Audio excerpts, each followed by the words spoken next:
ప్రజా సాంస్కృతిక కేంద్రం టీపీఎస్కే ఇంతకుముందు స్కైలాబ్ బాబు గారు పెట్టిన తీర్మానాన్ని బలపరుస్తుంది. అదేవిధంగా అహంకారపూరితంగా మాట్లాడిన అమిత్ షాని చట్టరీత్యా శిక్షించాలి, ఆయనని కేంద్ర క్యాబినెట్ నుంచి బర్తరఫ్ చేయాలని డిమాండ్ చేస్తాను. దేశవ్యాప్తంగా ఈరోజు మనం ఏ విధంగానైతే అమిత్ షా యొక్క దుర్మార్గపు వ్యాఖ్యలని ఖండిస్తున్నామో, అదేవిధంగా ప్రతి రాష్ట్రం లోపల, ప్రతి జిల్లా కేంద్రాల లోపల, పట్టణ కేంద్రాల లోపల ఇలాంటి సమావేశాలు జరుగుతున్నాయి. దిష్టి బొమ్మల్ని దగలబెడుతున్నారు, అనేక విధాల నిరసనని తెలియపరుస్తున్నారు. అయితే ఆయన ఏదో ఒక వ్యాఖ్య చేసిండు, ఆ చిన్న వ్యాఖ్యకి ఇంత పెద్ద గందరగోళమా అని కొంతమంది సోషల్ మీడియాలో కానీ పేపర్లలో కానీ రాసేటోళ్ళు కూడా మనం చూస్తున్నాం. కానీ ఇది ఒక చిన్న విషయం కాదు.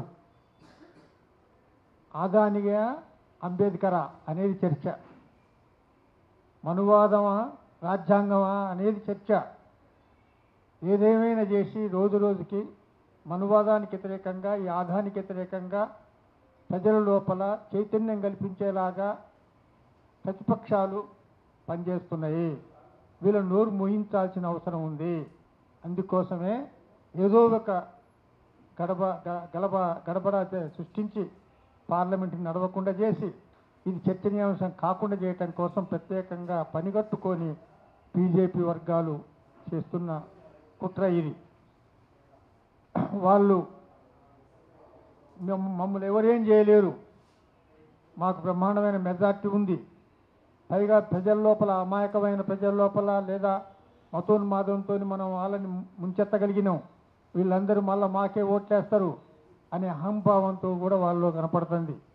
అందుకోసమే మనం ఇలాంటి చర్చల ద్వారా, ఇలాంటి ప్రచారాల ద్వారా ఈ ఒక్కరోజు కోసం కాదు, భవిష్యత్తు లోపల కూడా వీళ్ళ యొక్క ఆటలు సాగనీయకుండా ఉండేలాగా తీవ్రమైన ప్రచారం చేయాల్సిన అవసరం ఉంటుంది, సాహిత్యాన్ని సృష్టించాల్సిన అవసరం ఉంటుంది, ఆందోళన చేయాల్సిన అవసరం ఉంటుంది, అనేక రూపాల లోపల ప్రజల్ని కదిలించాల్సిన అవసరం ఉంటుంది.